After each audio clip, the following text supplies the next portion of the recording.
حضرت جابر ابن عبداللہ رضی اللہ تعالیٰ عنہ فرمانے لگے کہ میری اماں نے نا حریرہ بنایا۔ عرب شریف میں کھانا بنتا تھا حریرہ۔ میرے والد گرامی نے میری ماں سے سفارش کی، ان کے والد حضرت عبداللہ ابن عمر یہ میدان احد کے پہلے شہید ہیں، اور نبی کریم صلی اللہ علیہ وسلم نے فرمایا تھا جو شہید ہوا رب نے اس پر پردے ڈال کے بات کی، لیکن جابر جب تیرے والد گئے ہیں تو رب نے بے پردہ گفتگو فرمائی ہے۔ اتنا بڑا آدمی حضرت عبداللہ ابن عمر رضی اللہ تعالیٰ۔ تو انہوں نے نا اپنی بیوی سے کہا کہ اچھا سا حریرہ بناؤ، میں نے سرکار کی بارگاہ میں پیش کرنا ہے۔ تو کہتے ہیں بڑا پیارا، میری ماں نے نا بڑی خوشبو اس میں سے آ رہی تھی، وہ تیار کر کے اور بڑے برتن میں ڈال کے اوپر سے ڈھک کے مجھے دیا۔ جب میں نبی کریم صلی اللہ علیہ وسلم کی بارگاہ عالی مرتبت میں پہنچا تو اس کی خوشبو تو دور سے آ رہی تھی، اور ویسے بھی اللہ تعالیٰ نے غیب کی کنجیاں حضور کو عطا فرمائی ہیں، لیکن نبی کریم صلی اللہ علیہ وسلم پھر بھی فرمانے لگے تیرے باپ نے گوشت پکا کے بھیجا میرے لیے، اندر حریرہ ہے اور خوشبو آ رہی ہے۔ حضور فرمانے لگے تیرے والد نے کیا گوشت بنا کے بھیجا؟ اللہ کرے آپ کو سمجھ آئے میری بات۔ سرکار کسی سے کسی چیز کا مطالبہ کریں تو یہ اس کے نصیب ہیں، یہ تو وہ قبول ہو گیا۔ چونکہ نبی کریم کی تو بیٹی سیدہ فاطمہ کے گھر اگر شام کو کھانا نہ پکے تو رب جنت سے بھیج دیتا ہے، تو سرکار کو تو محتاجی نہیں کسی کی۔ لیکن حضور صلی اللہ علیہ وسلم، آپ بات کو سمجھیے گا میں کیا عرض کر رہا ہوں، اس اشارے کو سمجھیں جس کو صحابہ سمجھے۔ نبی پاک صلی اللہ تعالی علیہ وسلم نے فرمایا تیرے ابا نے گوشت پکا کے بھیجا ہے؟ کہتے میں نے پلیٹ اٹھا کے عرض کی حضور نے یہ حریرہ ہے، تو سرکار نے وہ نکال لیا۔ کہتے ہیں حضرت جابر ابن عبداللہ کہ میں چونکہ پختہ عمر کا نہیں تھا، میں واپس گیا، میں نے جا کے عرض کی کہ ابا جی نبی پاک صلی اللہ علیہ وسلم کو تو پتہ تھا حریرہ ہے اور اس کی خوشبو بھی آ رہی، پھر حضور نے یہ کیوں فرمایا کہ گوشت ہے اندر؟ قربان جائیں، جب عشق سکھاتا ہے آداب خود آگاہی، اقبال کہتے ہیں جب عشق سکھاتا ہے آداب خود آگاہی، تو کہتے ہیں کھلتے ہیں غلاموں پر اسرار شہنشاہی، عطار ہو، رومی ہو، رازی ہو، غزالی ہو، کچھ ہاتھ نہیں آتا بے آہ و سحرگاہی۔ کچھ لوگ اصل بات نہیں نہ کرتے، پتہ انہیں چل جاتا ہے۔ تو مرحوم اعظم چشتی نے کہا تھا نہ علماں وچ پھسا سانو تو یار دی گل سنا سانو، تو چکر میں ڈال رہے ہمیں، نہ علماں وچ پھسا سانو تو یار دی گل سنا سانو، اوتے علم دا سکہ نہیں چلدا جتھے عشق ہوراں دا ڈیرا ہے، تے جڑے عشق تیرے نے چور کیتے انہاں دل دنیا تو دور کیتے، تیرے عشق نے پھر مجبور کیتے انہاں نوں بھول گیا تیرا میرا ہے۔ کہا گھر جا کے میں نے عرض کی، میں نے کہا ابا جی حضور کو تو پتہ تھا حریرہ ہے، تو سرکار نے یہ کیوں فرمایا کہ گوشت لائے ہو؟ تو کہتے ہیں میرے ابا کی آنکھوں میں آنسو آ گئے۔ آپ سمجھے نا، جب عشق سکھاتا ہے آداب خود آگاہی، رو پڑے اور فرمانے لگے تو خوش قسمت نہیں کہ حضور نے تجھ سے پوچھا ہے کہ تیرے باپ نے گوشت بھیجا، فرمایا جلدی کر ایک بکری پکڑ کے لا۔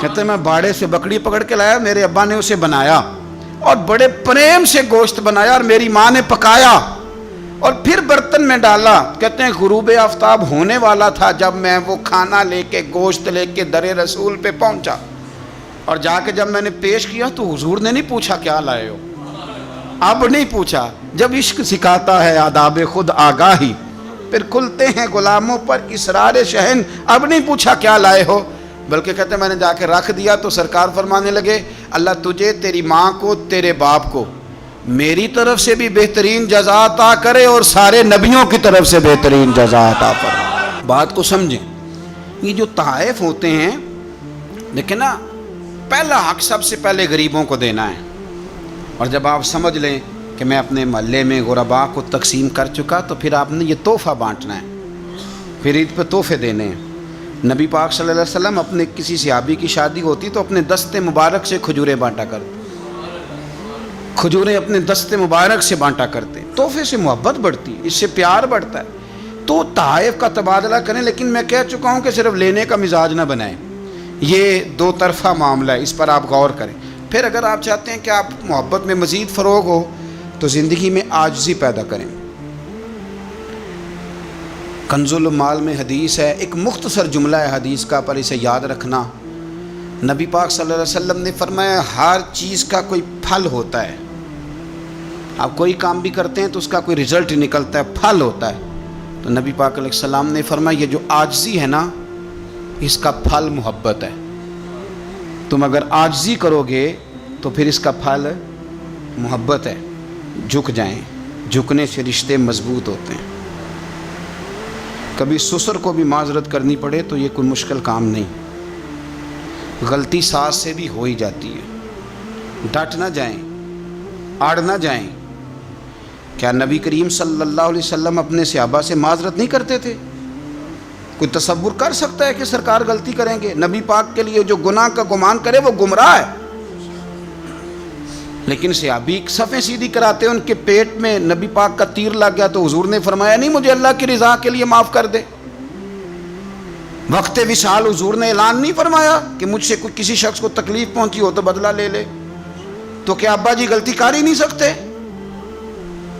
کیا حضرت صاحب سے غلطی ہوتی نہیں؟ استاد صاحب اب معصوم ہو گئے تو نیچے اتریں تھوڑا سا۔ اگر آپ نے رشتے بچانے ہیں تو نیچے اتریں، ورنہ یاد رکھ لیں زندگی میں تنہا رہ جائیں گے۔ جسے جھکنا نہیں آتا اس کا کوئی رشتہ قائم نہیں رہتا۔ میاں صاحب فرمایا کرتے تھے نیویاں نال تے نبھ جاندی ہے جے کر دلوں نبھائیے، اچھیاں نال نہ نبے محمد جے کسرہ نہ کھائیے۔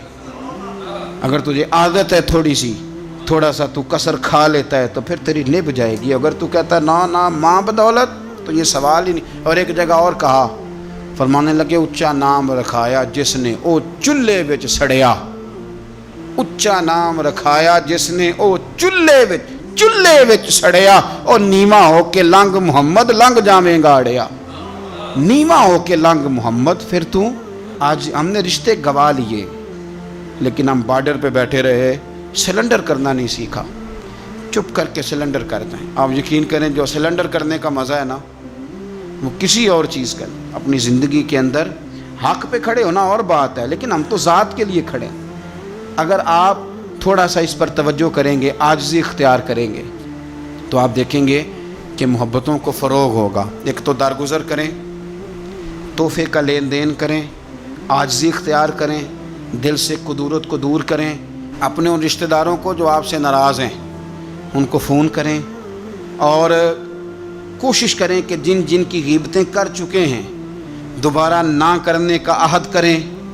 کوشش کریں کہ یہ جو بہت زیادہ لوگوں کے بارے میں بلا وجہ ہم نے سوچ لیا نا، یہ بھی میرا مخالف ہے، یہ بھی میرا مخالف ہے، یہ بھی، ان چیزوں کو بلا وجہ نکال دیں۔ خود کسی کا حسد کرے نہ اور کسی کو اپنا حاسد سمجھے نہ۔ آخر دعوانا